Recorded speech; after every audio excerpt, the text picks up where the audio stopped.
में टैली में हम सीखेंगे अकाउंटिंग इन्फो में जब हम जाते थे तो यहाँ लेजर बनाते थे। जो लेजर बनाते हैं हम एंट्री पास करने के लिए, तो जब लेजर बनाते हैं तो क्रिएट पे जाते हैं सिंगल बनाने के लिए और यहाँ पे नाम पुट करते हैं। जैसे किसी व्यक्ति का नाम डाला तो ग्रुप आता है कि ये कौन है, किस ग्रुप का बंदा है, ये लेजर किसके नाम पे बन रही है। तो अभी हम क्या सीखने वाले हैं, इस ग्रुप का प्रयोग करना, यूज़ करना। तो चलते हैं सबसे पहले टैली के पास। अकाउंटिंग इन्फो के अंतर्गत ये नीचे दिया है अकाउंटिंग इन्फो, इस पे एंटर करेंगे और यहाँ सबसे नंबर 1 पे मिलेगा ग्रुप। अब इस ग्रुप का क्या फ़ायदा उठाया जाएगा और कैसे यूज़ करना है वो आज सिखाने वाला हूँ। पहले आप ग्रुप पे जाएंगे, उसके पास वही चीज़ मिलेगी जो हम लेजर में सीख चुके हैं। एक होता है सिंगल ग्रुप बनाना, एक होता है मल्टीपल्स। सिंगल का वही काम है, अगर एक एक करके बनाना जानते हो तो मल्टीपल का काम इकट्ठा बना लो बैठ करके। तो ग्रुप का काम क्या है, तो मैं एक एग्जाम्पल देता हूँ। सबसे पहले एग्जाम्पल ये है कि हम लोग जब किसी व्यक्ति को सैलरी देते हैं तो उसकी एंट्री पेमेंट वाउचर से जाके करते हैं। अब हम सैलरी देते हैं, ऐसे एग्जांपल ले लो कि मुझे फीस रिसीव्ड होती है कुछ बच्चों से, तो जब मैं सैलरी किसी से लेता हूं तो मुझे ये रखना है कि किस किस बंदे को सैलरी दी मैंने, और ऐसे ही मैं फीस रिसीव करता हूं तो मुझे ये पता करना है कि किस किस से फीस रिसीव करी, उस बच्चों के नाम बताओ मुझे। सबसे पहले एंट्री हम क्या करेंगे, अगर हम वैसे ही बिना ग्रुप की सहायता से हम बच्चों की लेजर बनाएं, जैसे मैं बनाने जा रहा हूं लेजर के पास जाता हूं, सिंगल लेजर पे जाता हूं और यहाँ लिखता हूं रोशनी और ये बच्ची का नाम। इस बच्ची से जो मुझे फीस आती है वो डायरेक्ट इनकम है मेरी, क्योंकि ये बच्ची मुझे फीस देती है और मेरा इस बिजनेस से ही इनकम हो रहा है जो मैं पढ़ाता हूँ। डायरेक्ट इनकम में जाएगा, लेजर बन जाएगी, काम खत्म। एक और बच्ची फीस देती है ऋतु शर्मा, इसको भी, और इससे ही फीस आती है, ये भी मेरी डायरेक्ट इनकम है, मेरे को मेरे बिजनेस से मिलती है। ओके, लेजर बना ली। अब इन बच्चियों से फीस आई, फीस आने की एंट्री होती है कैश अकाउंट डेबिट टू, जिस व्यक्ति से मिल रहा है उसको क्रेडिट कर दो, और रिसीव की एंट्री रिसीव वाउचर F6 से होती है। सबसे पहले टू मांगता है कि व्यक्ति का नाम बताओ क्या था, तो व्यक्ति का नाम था एक ऋतु जिसने फीस दी। एग्जाम्पल ले लेते हैं, 500 रुपये फीस दी और एंटर कर देते हैं कि कैश में दी है। नरेशन डालेंगे, बीइंग फीस रिसीव्ड फ्रॉम ऋतु से फीस मिली, और सेव कर देंगे। इसी प्रकार से रोशनी से भी फीस मिली और उसको भी डाल देंगे 500 रुपये, एंटर, और इसने भी कैश में दी। इस बच्ची से भी फीस आई और इसकी भी नरेशन डाल देंगे पुट करके, बीइंग फीस रिसीव्ड फ्रॉम रोशनी शर्मा, इससे भी फीस मिली। एंट्री करना बहुत सिंपल है, लेजर बनाना बहुत सिंपल है, कुछ कठिन काम नहीं है। यहाँ पे लेजर बनाई इन दोनों बच्चियों की और डायरेक्ट इनकम में आ गया और पैसा ले लिया इनसे 500 रुपये और एंट्री कर दी रिसीव वाउचर से।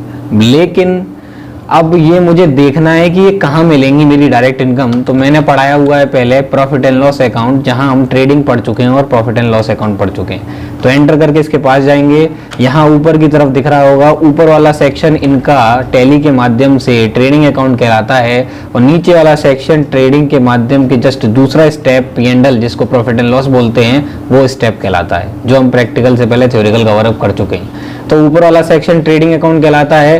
तो ट्रेडिंग अकाउंट में परचेज इस तरफ आती थी, क्लोजिंग स्टॉक क्रेडिट साइड आता था, सेल आती थी, सब कुछ इधर आता था, पर वो डायरेक्ट इनकम कहलाती थी। और इधर डायरेक्ट एक्सपेंसेस, इधर इनडायरेक्ट एक्सपेंसेस और इधर इनडायरेक्ट इनकम। तो ऊपर अभी जो बच्चियों से फीस आई है 500 रुपये, वो क्रेडिट साइड दिख रही होगी डायरेक्ट इनकम में। आप उसके पास जाएंगे, एंटर करेंगे और सामने आपकी बच्चियों के दोनों की फीस के नाम के साथ मिल रही हैं कि ऋतु से 500 रुपये की फीस आई है और रोशनी से भी 500 रुपये की फीस आई है। पर अगर मैं एंटर करूं और अंदर जाऊं तो अभी मैं मंथ चेंज तो कर नहीं सकता, क्योंकि डेट एक ही रहती है टैली में, डिफॉल्ट वाइड अप्रैल, जब तक आपने परचेज नहीं की है। और एंट्री के पास भी जा सकते हो और चेक कर सकते हो, बट कंडीशन से अप्लाई। मैं चाहता हूँ कि मैं 2 तरह से इनकम करता हूँ। एक मैं कंप्यूटर कोचिंग पढ़ाता हूँ, वो भी मुझसे बच्चे पढ़ने आते हैं, और एक मेरे ट्यूशन के बच्चे भी आते हैं। तो मैं चाहता हूँ कि एक ग्रुप बनाया जाए बच्चों के लिए, यहाँ कंप्यूटर कोचिंग का ग्रुप में ग्रुप वाले कंप्यूटर कोचिंग के बच्चे आएँ और जो मेरे से ट्यूशन्स पढ़ते हैं वो बच्चे अलग डिवाइड हो जाएं। तो आपको ग्रुप का यूज़ करना सीखना पड़ेगा। अब आपको कठिनाई है, अब आपके सारे बच्चे एक मिश्रण में नहीं आएंगे, अब आपके ग्रुप के हिसाब से आएंगे। तो ग्रुप कैसे बनाएंगे वो आप सीखते हैं। सबसे पहले पीछे जाइए और ग्रुप बनाने के लिए कहाँ जाना है, अकाउंटिंग इन्फो के पास, और ग्रुप के पास जाइए। ग्रुप बनाइए सिंगल से चाहे मल्टीपल से, दोनों एक ही बात है। सबसे पहले टैली पूछेगी अपने ग्रुप का नाम बताओ, क्या रखना चाहते हो। तो मैं अभी फिलहाल मैं अपने ट्यूशन्स के बच्चों के लिए लगाना चाहता हूँ, तो ट्यूशन फीस के नाम से बनाऊंगा एक ग्रुप बच्चों के लिए जो ट्यूशन वाले बच्चे हैं। और ट्यूशन की जो इनकम होती है वो डायरेक्ट इनकम होती है, क्योंकि मैंने बताया ना दोनों बिजनेस मेरे डायरेक्ट इनकम में ही आएंगे, बच्चे उससे मैं पढ़ाता हूँ और उसी से पैसे कमाता हूँ, दोनों से मेरी डायरेक्ट इनकम है। बाकी के किसी ऑप्शन पे आप कुछ नहीं करेंगे और एंटर करके ग्रुप को बना के सेव कर देंगे। दूसरा जो मेरी दूसरी इनकम है वो मेरे बिजनेस से किस प्रकार से कमाता हूँ मैं, कंप्यूटर की फीस रिसीव करके, जो मैं उसका ग्रुप बनाना चाहता हूँ कंप्यूटर फीस के नाम से, और एंटर करूंगा। ये भी मेरी किस प्रकार की इनकम में काउंट होगी, डायरेक्ट इनकम, क्योंकि ये भी मैं अपने बिजनेस से ही कमाता हूँ डायरेक्टली। इस ग्रुप को दोनों को बना लिया। देखना हो अगर ग्रुप को तो डिस्प्ले में जाके चेक कर सकते हैं। ऑल्टर माने सुधार कर सकते हैं, मल्टीपल माने आप एक एक करके मत बना, तो इकट्ठे बनाना चाहता है तो इकट्ठे बना ले, तो ये मल्टीपल्स का काम है। ये लेजर में बनाना सिखा चुके हैं पहले से ही। पीछे आ जाइए सीधे, अब आप अपनी लेजर के पास आइए, मल्टीपल में जाइए या सिंगल में आइए, आप जहाँ जाना चाहें वहाँ जाइए। अब आप अपने बच्चे का नाम डालेंगे यहाँ पे जो आपको फीस दे रहा है। सबसे पहले मैं मानता हूँ कि मेरे को 2 बच्चे फीस दे रहे हैं पर वो ट्यूशन्स की फीस दे रहे हैं। एग्जाम्पल नंबर 1 मुझे दे रहा है एक लड़की है जिसका नाम है रश्मि सिसोदिया, इसने मुझे फीस दी ट्यूशन की। तो अब मैं एंटर करूंगा तो मैं अपने डायरेक्ट इनकम वाले ग्रुप में नहीं डालूंगा, जो मेहनत से ग्रुप बनाया था मैंने ट्यूशन के लिए उस ग्रुप में डालूंगा। आप टाइप करेंगे TUI और आपका ग्रुप आपके हाथ में आ जाएगा। जैसे ही आप एंटर करेंगे आपकी ट्यूशन की फीस के ग्रुप में आपका बच्चा चला जाएगा ग्रुप में, और ग्रुप में जाने के फायदा क्या है, वो डायरेक्ट इनकम में ही जा रहा है इनडायरेक्ट तरीके से, और एंटर करके आप अपने ग्रुप को सेव कर लेंगे, मतलब अपनी लेजर्स को सेव कर लेंगे। दूसरा जो बच्चा जिससे फीस मिल रही है, जैसे यहाँ पर रश्मि को मिल रही है, एक और बच्चा इसका नाम है कौशल, इससे भी फीस आती है, पर ये बच्चा मुझे ट्यूशन की फीस नहीं देता, कंप्यूटर की फीस देता है। तो कंप्यूटर की फीस का आप कंप्यूटर का फीस का ग्रुप बना चुके हैं, उसका ग्रुप बनाइए और एंटर करके इसको भी सेव कर लो। अब बच्चों की लेयर बनी गई है। बच्चों की लेयर नहीं बनेगी तो एंट्री पास नहीं होगी, क्योंकि एंट्री जो जिस पे डिपेंड होती है वो लेजर पे डिपेंड होती है। अब मुझे दोनों बच्चों से फीस आई 500 रुपए। तो पहली फीस आई कौशल से, तो कौशल शर्मा से फीस आई 500 रुपए। एंटर एंट्री भी पुरानी रहेगी, कोई चेंज नहीं, पर लेजर चेंज है। लेजर जैसे बनाने का तरीका था वो दूसरा तरीका था। Being computer fees received from Kaushal Sharma, ये कंप्यूटर फीस रिसीव की गई है। और दूसरी एक बच्ची थी जिसका नाम था रश्मि, उसको क्रेडिट किया मैंने क्योंकि उससे पैसा आया मेरे पास 500 रुपए, और एंटर करके कैश को डेबिट कर दिया। नरेशन दोबारा डाली गई। बीइंग ट्यूशन फीस, ये ट्यूशन की फीस है,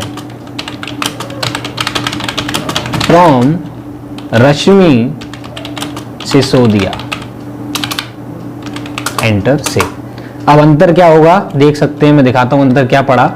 प्रॉफिट एंड लॉस के पास जाइए दोबारा से, डायरेक्ट इनकम के पास भी जाइए, पर आपका ग्रुप आपकी मदद करेगा। यहाँ पे सामने देख सकते हैं, बिल्कुल सामने देखिए, आपने जो ग्रुप मेहनत से बनाए थे कंप्यूटर फीस के और ट्यूशन फीस के, वो ग्रुप भी दिखाई दे रहे हैं। और जो बच्चों को मैंने कोई ग्रुप में नहीं डाला, वो पहले से ही पहले डायरेक्ट इनकम में गए थे लेजर बनाते वक्त, वो कहीं नहीं गए, रितु शर्मा और रोशनी वाले। बट जो ग्रुप में डाले गए थे जिनका नाम था कंप्यूटर फीस किस किस से आई है, अगर मुझे जानना हो तो मैं एंटर करूंगा और मुझे पता चल जाएगा ये बच्चों से कंप्यूटर फीस पर मंथ मेरे पास आती है। इसी प्रकार से अगर मैं ट्यूशन फीस जानना चाहता हूँ कि ट्यूशन पढ़ने कौन कौन से बच्चे आते हैं और किन किन से फीस आती है, वो ये ग्रुप के हिसाब से डिवाइड हो गए। तो ग्रुप का मतलब क्या होता है, जब कोई भी खर्चे या इनकम या अदर कोई चीज जिसको हमें बांटना है कि भाई ये चीज इसमें रखो, ये फीस इसमें रखो, ये ट्यूशन का है, ये कंप्यूटर का है, किसी और प्रकार का खर्चा है, ये किसी और चीज के लिए ऊपर है, तो ग्रुप बनाना पड़ता है। और ग्रुप बनाने से फायदा बहुत होता है, जिससे हम लोगों को कंफ्यूजन कम हो जाता है। अगर मैं सारे बच्चों को एक साथ लेके चलूं तो मुझे खुद ही कंफ्यूजन हो जाएगा, ये बच्चा कंप्यूटर पढ़ता है या ट्यूशन पढ़ता है, ये खुद कंफ्यूजन हो जाएगा। तो ग्रुप का काम क्या होता है, वो डिवाइड एंड रूल कर देता है। ग्रुप जिस चीज पे बनाया गया है वो चीज पे बनाइए, उस लेजर को जब बनाएं तो उसी ग्रुप में डालिए, आपका ग्रुप के हिसाब से वो लेजर क्रिएट कर दिया जाएगा। उसके बाद वही चीज सिंपल सा, जब आप ग्रुप बनाते हैं, अगर आपको डिलीट करना है या सुधार करना है तो ऑल्टर पे ही जाइएगा। अगर सिंगल में जाएंगे तो एक एक करके बनेगा, मल्टीपल में जाएंगे तो इकट्ठा बनेगा। सिंगल का फायदा इकट्ठा नहीं होता है, पर इकट्ठे का फायदा जल्दी से होता है, तो मल्टीपल में जाने का प्रयास कीजिएगा। दूसरी चीज ये, सिंगल में जाएंगे तो उसके अंदर ग्रुप एक एक करके तो बनाना होता है, पर इंडिविजुअली सबके लिए एंटर दबाना होता है, पर उसमें कोई एंटर नहीं एक एक करके नहीं बनाना होता। सिंगल वाले में शॉर्टकट क्या होगी, AGC, AGD, AGA। क्यों बोल रहा हूँ AGC, क्योंकि A for account, G for group, then C for create, D for display, A for alter. तो AGA, AGC, AGD, देन यहाँ पे चेंजेस हो जाएंगे AGR, AGI और AGT। ये अपनी स्पीड को बढ़ाते हैं, काम करने की क्षमता को बढ़ाता है। अकाउंटिंग इन्फो के अंतर्गत ग्रुप का सेक्शन यही था।